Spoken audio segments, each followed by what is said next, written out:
Bem-vindos a mais uma videoaula. Hoje nós teremos mais alguns exercícios resolvidos sobre o tema calorimetria. Antes dos exercícios, aquela breve revisão sobre calorimetria. Nós vimos o conceito de calor, que é a transmissão de energia térmica de um corpo para outro, e o calor flui sempre do corpo mais quente para o corpo mais frio. Vimos o conceito de calor sensível, que é a quantidade de calor que está associada à variação de temperatura, e ele é dado por essa equação, onde Q é igual a quantidade de calor, M é a massa do corpo, C é o calor específico e Δθ é a variação de temperatura que o corpo sofreu. Vimos o conceito de calor latente, que é a quantidade de calor que está associada nos processos de mudança de estado físico. E vimos os estados físicos, que são sólidos, líquidos ou o estado gasoso. Vimos o conceito de equilíbrio térmico, que é quando a temperatura do corpo A é igual à temperatura do corpo B, e quando os corpos estão em equilíbrio térmico, não há mais transferência de calor entre eles. Vimos que as formas de transmissão de calor podem ser de três tipos. A convecção, que é quando é a transmissão de calor mais comum nos fluidos, que é quando os corpos se movem. Temos o calor por condução, que é quando o calor se transmite pela agitação das moléculas. E a transmissão de calor por irradiação, que é quando a transmissão do calor se dá por ondas eletromagnéticas, sem a necessidade de um meio físico unindo os dois corpos. Vimos o conceito de capacidade térmica, que é a quantidade de energia necessária para que um determinado corpo tenha uma variação de temperatura de 1 grau Celsius, e a capacidade térmica de um corpo é igual à massa desse corpo vezes o seu calor específico. Fluxo térmico, que é o conceito, sempre que a gente fala de fluxo, é uma quantidade de energia por intervalo de tempo. No caso, fluxo térmico é a quantidade de calor, quantidade de energia térmica, transmitida de um corpo para outro durante um determinado intervalo de tempo. Então agora vamos aos exercícios. Exercício número 6. Nos dias frios é comum ouvir a expressão "oh, essa roupa é quentinha", ou então "fecha a janela para o frio não entrar". Essas expressões de senso comum são muito utilizadas no dia a dia, mas elas estão em desacordo com o conceito de calor na termodinâmica. A roupa não é quentinha e nem o frio entra pela janela. A utilização das expressões roupa quentinha e para o frio não entrar é inadequada, pois roupa absorve a temperatura do corpo das pessoas e o frio não entra pela janela. O calor sai pela janela. A afirmação 2, a roupa não fornece calor por ser um isolante térmico, e o frio não entra para a janela, pois é a temperatura da sala que sai por ela. Roupa não é uma fonte de temperatura, o frio não pode entrar pela janela, pois o calor está contido na sala. Logo, é o calor que sai por ela. Calor não está contido num corpo, sendo uma forma de energia em trânsito de um corpo de maior temperatura para outro de menor temperatura. Calor está contido no corpo da pessoa e não na roupa, sendo uma forma de temperatura em trânsito de um corpo mais quente para um corpo mais frio. Então vamos olhar aqui com cuidado cada uma dessas afirmações. A roupa absorve a temperatura? A roupa não absorve temperatura, Então o que a roupa absorve, ela absorve energia térmica. Temperatura é uma medida. Então você não absorve temperatura. Então vamos deixar a frase A de lado. Roupa não fornece calor por ser um isolante térmico. Roupa não fornece calor porque é um isolante térmico. E o frio não entra pela janela, pois é a temperatura da sala que sai por ela. Aqui está quase certo, mas não é temperatura que sai, é calor, é energia térmica que sai. Temperatura é só uma medida. Então, apesar da roupa não fornecer calor e ser isolante térmico, esta primeira frase, essa primeira parte é verdadeira, a segunda é falsa. Terceira, roupa não é uma fonte de temperatura. Isso é verdade, porque não existe fonte de temperatura. E o frio não pode entrar pela janela, por calor está contido na sala. Logo, é o calor que sai por ela. Mas não existe o conceito de fonte de temperatura, então essa frase aqui também não é muito correta. Último item, ou melhor, penúltimo item, calor não está contido num corpo. É uma forma de energia em trânsito de um corpo de maior temperatura para outro de menor temperatura. Essa frase aqui me parece a mais correta. Calor não está contido, né? Calor é uma transmissão, energia está contida, né, num corpo, mas o calor é a energia em trânsito, é a transferência de energia térmica de um corpo para outro. Então, por enquanto, a alternativa D é a mais correta. Calor está contido no corpo da pessoa. Aqui já tem um problema, né? Calor é uma energia em trânsito, então calor não está contido em alguém. Sendo uma forma de temperatura em trânsito. Não é a forma de temperatura, é a forma de energia. Então aqui tem um monte de joguinho de palavras e a resposta mais apropriada aqui é a letra D. Aqui nós temos um gráfico da evolução da temperatura em função da quantidade de calor transferida para um determinado corpo. Então vamos olhar o que ele pergunta aqui. Considerando o diagrama para uma determinada substância, que é esse aqui, sabendo que a transformação ocorre no sentido de A para AD, então ela está acontecendo neste sentido aqui, ela sai de uma temperatura mais fria, ela vai esquentando, aí depois ocorre aqui uma transformação de fase, e depois ela volta a esquentar novamente. O que a gente pode afirmar aqui? A, B, a substância está na fase líquida. De A a B, eu não sei dizer em que fase ela está. Ela pode estar na fase sólida, eu posso estar esquentando aqui ela vai fazer uma mudança de temperatura. Então eu não consigo dizer só olhando nesse gráfico se isso aqui é sólido, líquido.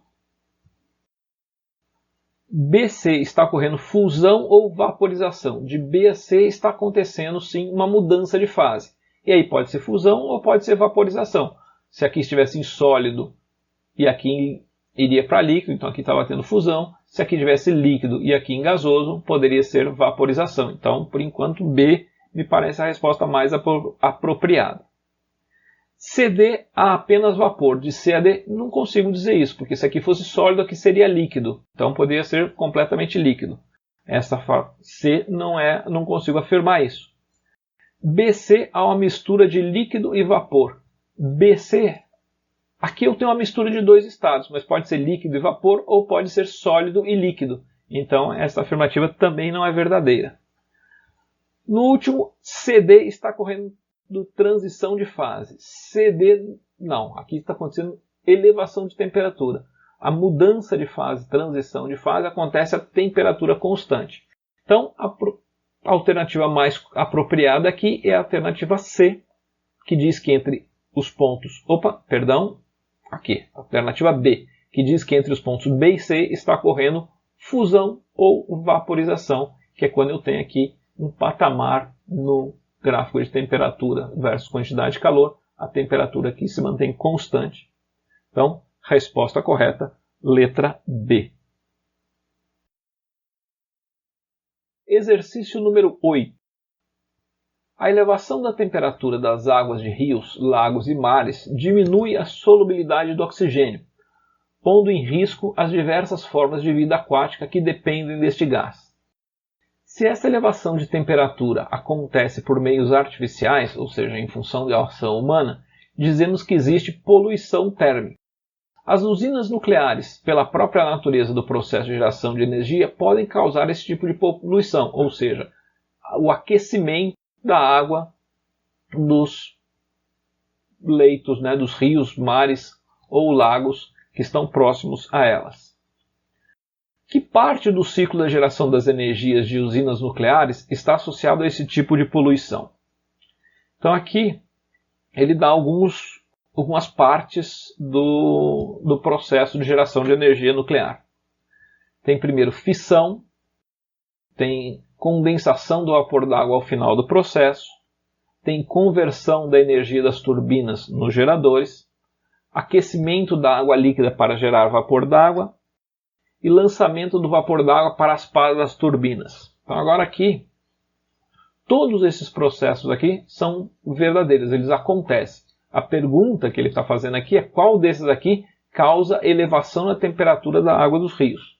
Então na usina atômica, vamos colocar esses processos aqui em ordem e vejamos o que acontece. Primeiro acontece a fissão nuclear que gera energia. Essa energia é utilizada para esquentar e vaporizar a água. A hora que eu tenho essa água vaporizada, ela passa pelas turbinas, faz com que essas turbinas se movam, e aí esse movimento das turbinas é convertido, né? Essa energia mecânica é convertida em energia elétrica nos geradores. Depois disso, o vapor vai para fora da usina e acontece a condensação. E é só aí que ele entra em contato com o meio ambiente, e por ser um vapor quente, na hora que ele se condensa, ele vira água quente, e aí sim ele pode esquentar as águas dos rios, dos lagos e dos mares e diminuir a solubilidade do oxigênio. Então, olhando aqui nas opções que a gente tem que o que causa a poluição térmica dos rios e lagos é a condensação do vapor d'água no final do processo. Resposta correta, letra B. Para que isso aqui seja evitado, eu preciso que o vapor d'água fique retido durante algum tempo e que ele possa ser resfriado e que ele vá trocando energia com o meio ambiente antes dele entrar em contato com o rio, lago e mar, porque aí ele vai esquentar a água e aí esquentando a água ele vai matar os peixes ou as plantas ou as algas que estão lá nos rios, mares ou lagos. Exercício número 9. Uma pessoa tem um carro de cor preta e esse carro ficou parado durante todo um dia exposto ao sol. Ao entrar no carro, nessas condições, a pessoa percebe, por sensores do carro, que a temperatura no interior do veículo está 5 graus Celsius superior à temperatura fora dele. Este processo, no qual o carro aquece, absorvendo diretamente a energia proveniente do sol, é chamado de transmissão de calor por, e aí ele dá algumas opções, por trabalho, por sublimação, por refração, por radiação ou por dilatação. Vamos lá, nós sabemos quais são as formas de transmissão de calor. São 3. Convecção, condução ou irradiação ou radiação. Convecção é quando existe um movimento do fluido, do gás ou do líquido. Condução é quando eu ponho um ferro no fogo e aí as moléculas vão se agitando. E a irradiação, que é quando a transmissão se dá através de energia eletromagnética, ou seja, de ondas eletromagnéticas. Então, como aqui ele fala que o carro absorveu energia do sol, o sol não entrou em contato com o carro, então a forma que o sol transmite energia, transmite calor para os corpos é através da irradiação ou radiação. Então, resposta correta, letra D de dado. Último exercício de hoje. Uma bola de metal de calor específico de 125, uma bala de metal de calor específico de 125 joules por quilograma grau Celsius está se movendo a 50 metros por segundo, quando ela atinge um bloco de madeira onde fica encravada. Considerando que todo o trabalho das forças que se opõem ao movimento da bala foram consumidos no seu aquecimento e desprezando-se outras perdas de calor, é correto afirmar que a temperatura da bala aumentou de aproximadamente 5, 10, 20, 50 ou 100 graus Celsius. Então eu tinha aqui uma bala, ela estava aqui com velocidade de 50 metros por segundo, ela atinge um bloco de madeira e aí ela para, ela fica encravada.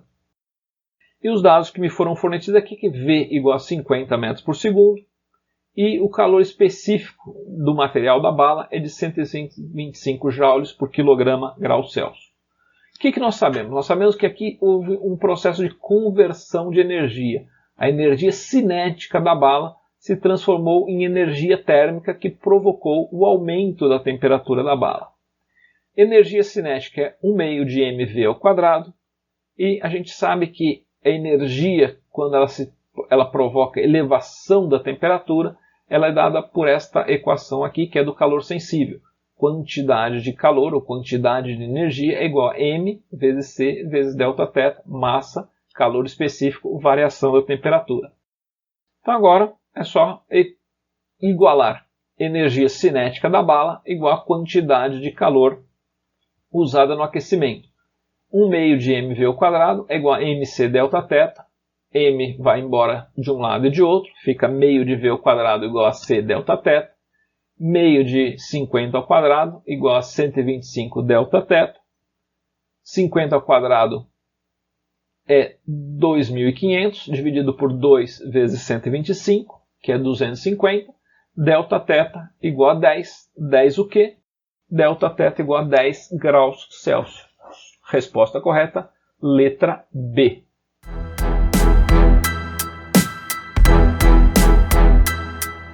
Muito obrigado por assistir mais essa videoaula. Espero que você tenha gostado e aprendido com os exercícios de hoje.